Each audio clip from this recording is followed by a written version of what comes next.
Sasha Garcia Gavrylyuk, and it does have a story. Does have a story. We'll stay up here. We're talking about the knowledge entrepreneurship, how to be the CEO of exponential growth. Sasha, thank you. Thank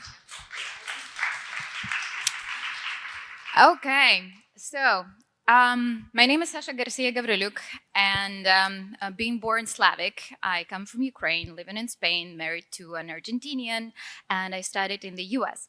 So that kind of sums it up as to what I do. I do come from a grandfather who's traveled around the world, so that's why I had to see all the continents before I turned 30. And now what I do is I help advisors and coaches like you connect with entrepreneurs. But I'm actually not here today to promote myself, and that's why I don't have oh, okay, that's loud, right? That's why I don't have a PowerPoint. But what I do want us to do is I want us to go through a really simple framework of what I learned from the CEOs who are running companies that are really, really big. And I just want you to write down a few things. So we'll be actually working during this 20 minutes. It's not a listen talk, it's a work talk, okay? Are you guys in for it? Great. Perfect. So as I mentioned, I am an investor and I sit on board of a few tech companies. That happened so that 30 years ago, I started my tech job and then I started consulting. People started coming to me for advice and now I run a whole ecosystem. Over the course of the years, I have been able to work with 206 cases. Those are the CEOs of tech companies from $2 million up to $14 million in annual revenue, and I learned from them. I learned from them a lot, and this year I published my first book, and the basics of the concepts that I'm going to take you through are the concepts of the book, which is called I Am the CEO of My Life. So if you guys want to level up on the responsibility level of taking charge and learn from these amazing CEOs that I've been working with, then this is our time, okay? I'll be just looking into a couple notes here. So the first and very important concept is we look at the businesses in the same way as we look at our personal lives. So, and there is basically three ways you can deal with your life and you can deal with your business. The first one is called rumination. Do you have an image for that? How does rumination look? How does it sound? Sounds groovy, right? Yeah, it's chaos. Basically, it's chaos. It's when we do something and we go after too many things, right? Is what you've been talking about. No, the previous speaker, sorry, that you've been running your business and it was the run, and the hustle and was a lot of stress. And sometimes when we are solo entrepreneurs, how many of you are solopreneurs here? Yay, okay. So, and this feels daunting at times. And when we're hustling, we're not very productive. The second, more productive way is going into spiral dynamics. And spiral is kind of taking us in circles and moving us forward, but it doesn't really seem optimal, does it? Does it? No. What is the third way? What would be the third way? Okay, we've talked about chaos, rumination, we've talked about spiral dynamics. What is the third way? Forward, yeah, we call it direct leadership. So for those who want to lead their life or their business in a way of direct leadership, this is the simple framework to follow. We start at the beginning. We start at the end, sorry. We start at the end. And I'm not the first of, let's say, coaches, consultants, or writers to go after this concept, but I do really find it powerful. What I want you to do now is to write down 3 words or 3 objects or 3 names by which you want to be remembered when you die. Yeah, I'm wearing black for a reason. I'm I'm a bit tough. So if you start at the end, what are the 3 things, let's call them things, to make it easier for you, you want to be remembered by?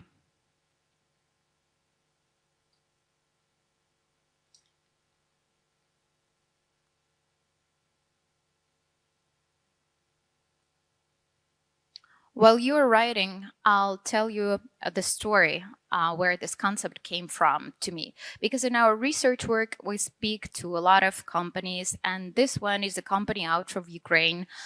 They are about 100 million in revenue, and we were writing a business case about them. And when I was talking to the founders, what they were telling me is that ever, always, forever, since the first day, they knew that they're growing to build a big company. They didn't go out there to build a $5 million company, a $10 million company.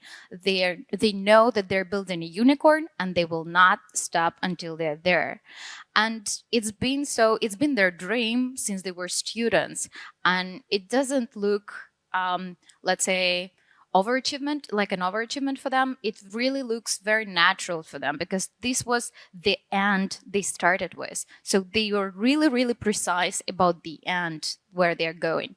Do you guys have your funeral memoirs? Okay. Great. So while you read it, the second concept I want you to take through, we call it the principle of inevitability. I hope I'm pronouncing that right. So there are just some things in your life that you know you're going to do. Those are some dreams, some wishes, some nightmares that keep coming back. You know what I'm talking about, right? So I've been procrastinating on writing my book 5 years. 5 years ago, when I was 30, I did a fundraiser to start writing my book. And it took me 5 years exactly to actually publish it. The book is not big, but anyway, I didn't have the guts to do it, right? So, but I knew that I was going to write books since the age I was 40.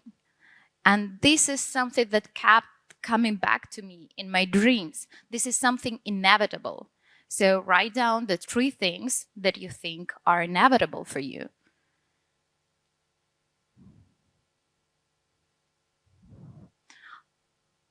I'd like someone to share a few of them. I know we're short of time, but I'll be done in time. Anybody ready to share one inevitable thing? Yeah, sure. No? Yeah? To be a good mother. Okay. Anybody else, please? Uh-huh. Taking care of people. Okay. And the last one? Yeah. Sharing my passion as a speaker. Okay, great. So now you are going to get the trick of the principle of inevitability. I probably think that you are all the 3 people who shared here, you're already on that path. But try to think also about something that you know is inevitable for you, but you are just lacking the guts, you're lacking the bravery. Yeah, go ahead. Ah, engine. Aging. Yeah, that's great. Yeah, death is also inevitable. Yeah, that's great. Okay, thank you. No, well, it worked out. Controlling your money. Okay, okay. And sometimes I know a lot of people, entrepreneurs too, they they're all over the place with their money and things like that. Yeah, yeah, exactly. So the way the principle works, if you know that something is inevitable to happen, then it doesn't make sense to keep waiting. I'll give you another example from the business side. I sit now on the board of one e-commerce company, and we build Magento stores and everything for fancy online retailers. And we knew that we are going to increase our American market share, but we have business development people in Europe only. So we also know that in 5 years we want to exit the business and exit the ownership. We want to sell it. And to do that, we know the number that we want to hit. We want to hit 15 million. And to do that, we need to grow our American market share. So how would we, a pack of Eastern Europeans, go ahead and do that? We decided that it's inevitable that we're going to hit that number, and it's inevitable that we're going to sell the company, and we don't have more time of our life to dedicate to it than 5 years. So we do understand that it's a bit early at our revenue right now. We're about 5 million to hire an American sales representative who cost about $250,000 a year. But we did it because it's inevitable that we're going to do it in a year or 2 or 3. So the longer we wait, the longer we wait for our success. So go ahead and circle out some of the things that you know are inevitable to happen for your life or your business, but you're just not there yet. I'm really, really hoping to give you a push with this.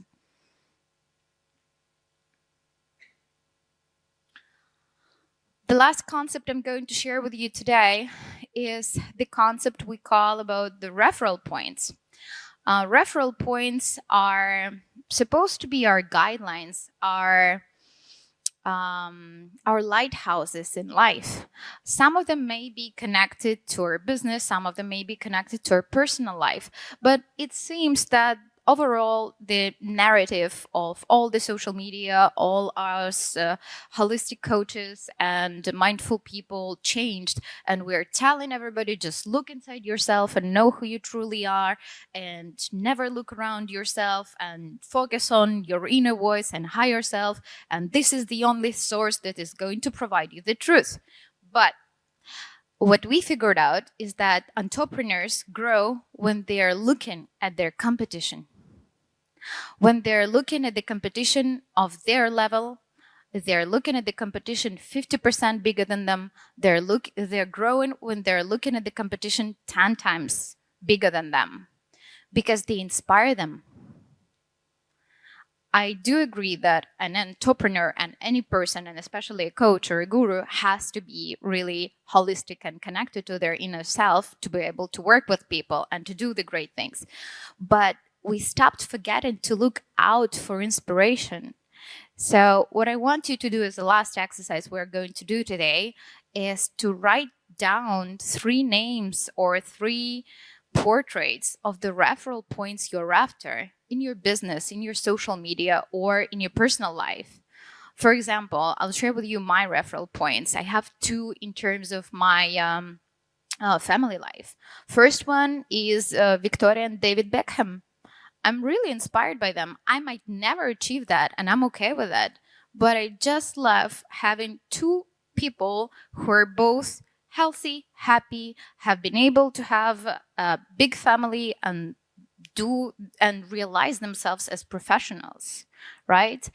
If I'm not going to achieve that A-level referral point, I have the middle one, and that is the family from California. I know what you feel when you're in their house and they treat you to dinner. You feel that you could cut the love with the knife. It's so dense, it's so warm, it's so heartwarming. So it's okay to have referral points of different levels, but I do believe that referral points are really, really important. So do you guys have your referral points? Did you write down some of the 3 names? 3 names of 3 ideas. Just write it down as a matter of our last exercise for today.